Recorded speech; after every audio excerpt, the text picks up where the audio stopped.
দর্শক দেখছিলাম এখানে সেরা মানের একটি বাচ্চা শাহিওয়ালার, একেবারে কোয়ালিটি ফুল বাচ্চা, একেবারে কোয়ালিটি একেবারে হাই পার্সেন্টের বাচ্চা, একেবারে হাই পার্সেন্টের বাচ্চা। দেখছিলাম মোমিন ভাই। মোমিন ভাই আসসালামু আলাইকুম, কেমন আছেন? আলহামদুলিল্লাহ। কি অবস্থা বলেন? আজকে দেখে শুনে একটু ষাট বাচ্চা কেনাকাটা চলতেছে। আচ্ছা, কার জন্যে? এটা বড় ভাইয়ের জন্য।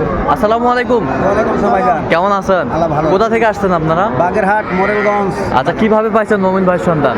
মোমিন ভাইয়ের সন্ধান পাইছি ভিডিও কলে। আচ্ছা, ভিডিওতে। আচ্ছা, কেমন সহযোগিতা করতেছে? না, খুব নিরাপত্তা 100% পেয়েছেন? 100%। আচ্ছা, যে কেউ আসতে পারে মোমিন ভাই? ইনশাআল্লাহ। আচ্ছা, ঠিক আছে, সমস্যা নাই। ওকে। ভালো। ভালো লোক, ভালো না? হ্যাঁ, লোক ভালো। আচ্ছা, ঠিক আছে। কত বলছেন, কত? ওরা দাম চায় 40 উপরে, আমরা একটু ভাঙতে কইছি। আচ্ছা, গরু ভালো, গরু ভালো। পার্সেন্টেজ ভালো। 40 ভাঙতে বলছেন? আচ্ছা, এরকম সংগ্রহ বা কালেকশন যদি কোনো নিতে চাই দেওয়া যাবে? হ্যাঁ, অবশ্যই। দেন মোবাইল নাম্বার। 017 015